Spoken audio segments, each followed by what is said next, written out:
Assalamualaikum warahmatullahi wabarakatuh. My name is Karima Putri. Today I am going to present my paper. The title is Language and Sex. The first point is Women's and Men's Language.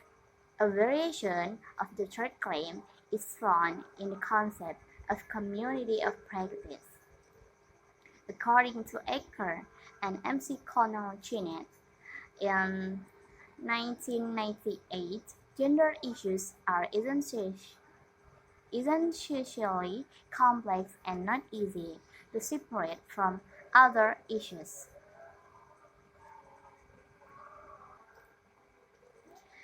They deplore the fact that too often gender is attractive wall from other aspects of social identity. The linguistic system is abstracted from linguistic practice. Language is abstracted from social action, interactions, and dominance are each abstracted from wider social practice. And both linguistic and social behavior are abstracted from the communities in which they occur. In order to understand what is happening when people acquire and use language, we must try to understand the various communities of practice in which people function. Verdon states, girls and boys, even those who have been brought up in the same family like sisters and brothers, grow up in different worlds, in different behaviors, and different languages.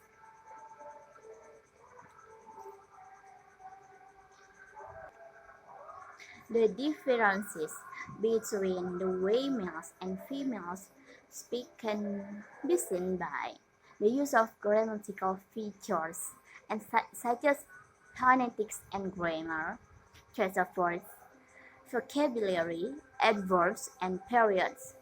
Some social dialectologists suggested that women were status conscious and that this was reflected in their use of standard speech forms.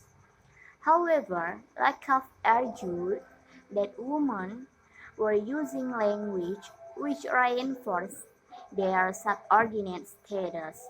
They were concluding in their own subordination by the way they spoke.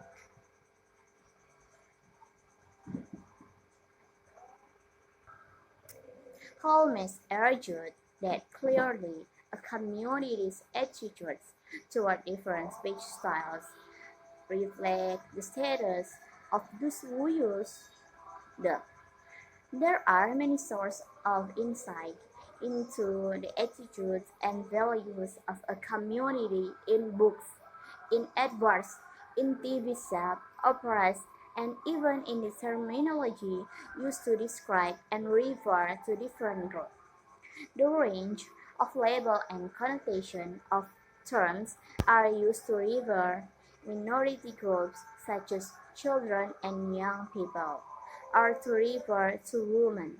It also can reveal a great deal about the culture's view of the group concerned. So, the languages between men and women is different. Uh,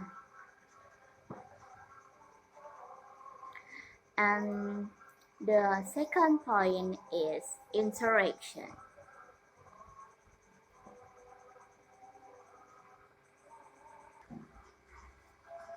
Holmes said the differences between women and men in ways of interacting may be the result of different socialization and acculturation patterns.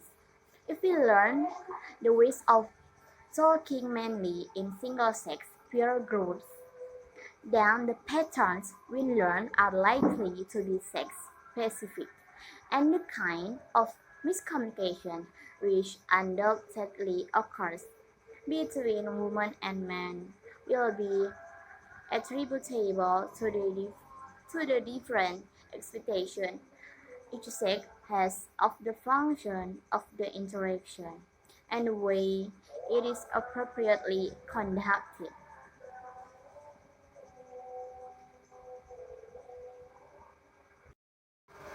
They explain this concept as follows. A community of practice is an aggregate of people who come together around mutual engagement in some common endeavor, ways of doing things, ways of talking, belief, values, power relation, in short. Practice emerge in the course of their joint activity around that endeavor. A community of practice is different as social construct from the traditional notion of community. Primary, primarily because it is defined simultaneously by its membership and by the practice in which that membership engage. Indeed, it is the practice of the community and members differentiates participation in them that structures the community socially.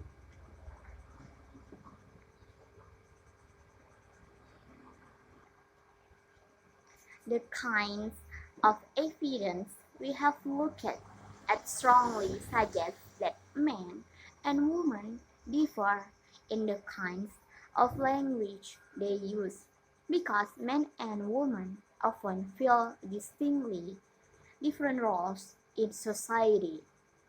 We may expect that the more distinct the roles, the greater the difference, and there seems to be evidence to support such a claim, for the greatest difference appear to exist in societies in which the role of men and women are most clearly differentiated.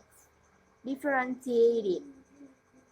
Since boys are brought up to behave like men in those societies and girls to behave like women, the differences are also perpetuated.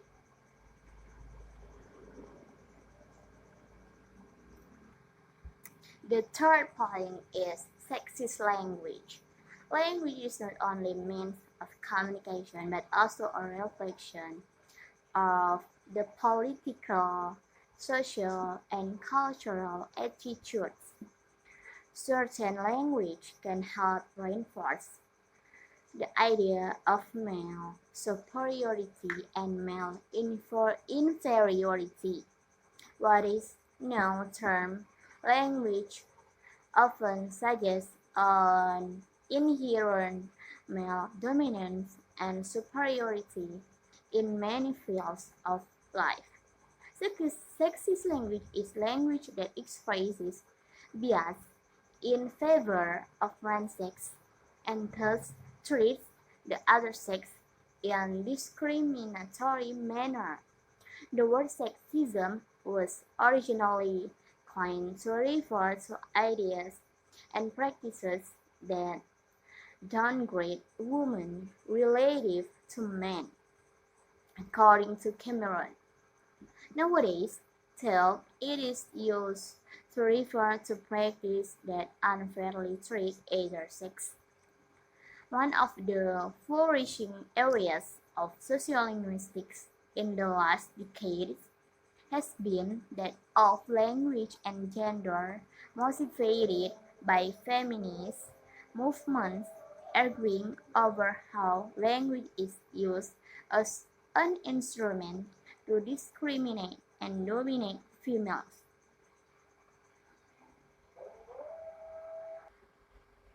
According to Mary Fetterling-Bragg and Sarah Mills, feminist stylistics, sexist language is a language that is used to constitute, promote, or exploit an unfair or irrelevant or impertinent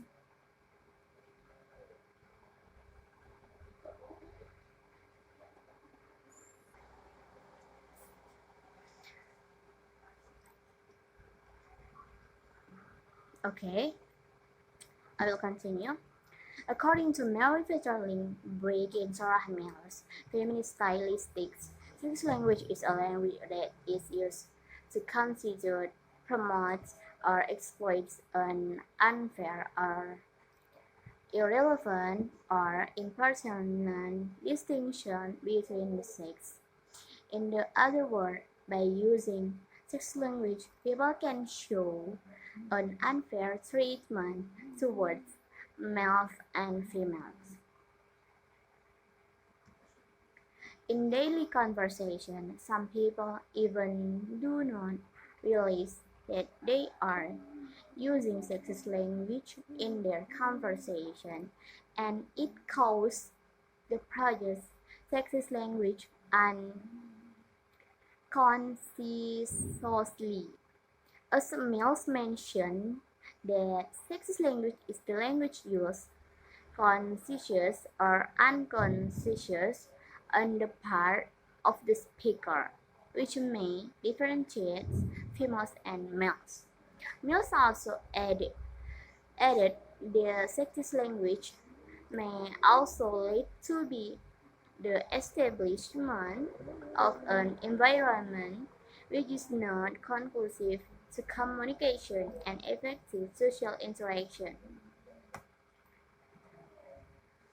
According to Mills, there is a way to analyze the phrases or sentence. It is by concern with the way we can analyze language use beyond the level of the words analysis.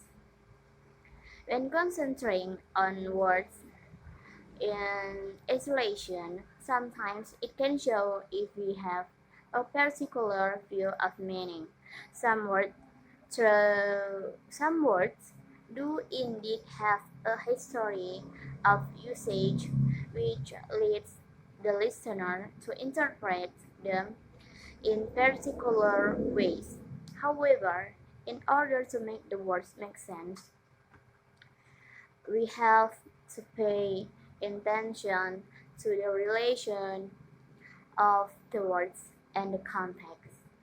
For example, the word girl can have two possible meanings. It can be natural when it is used in a specific context, such as she goes to a girls' school, but may take on sexist connotation or the implication and association that might be carried by a word when it is used in another context. For example, when someone tells a little boy who is crying to stop crying by saying, "Don't be such a girl," or when someone states, "The school she goes to isn't very good. It is only a girls' school." In this case, in these cases, the word girl begins to a negative connotation. In similar way, the word themselves make sense in relation to the context or the words could occur with the text. And the context in here, the theory will be concerned on the way that phrases and sentences make sense in the relation with the context, the story of the usage, and also the background knowledge which is needed in order to make them make sense.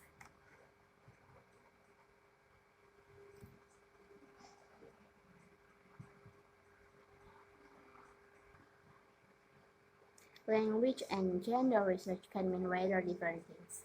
The weak version is to acknowledge that gender never operates in isolation from other aspects or identity, including ethnicity and age, or from context, in the form of a whole range of linguistics and other social practices to which power is intrinsic.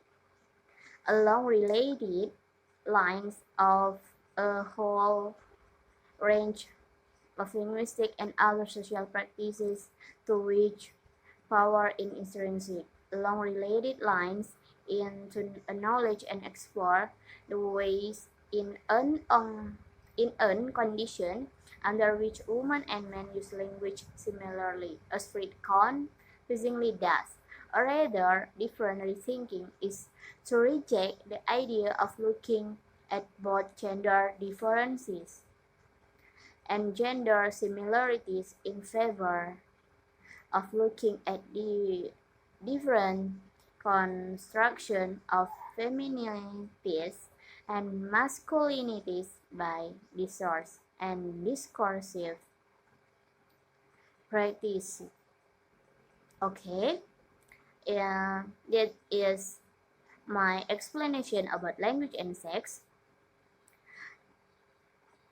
I'm so sorry if I make mistake, and the last I say Assalamualaikum warahmatullahi wabarakatuh.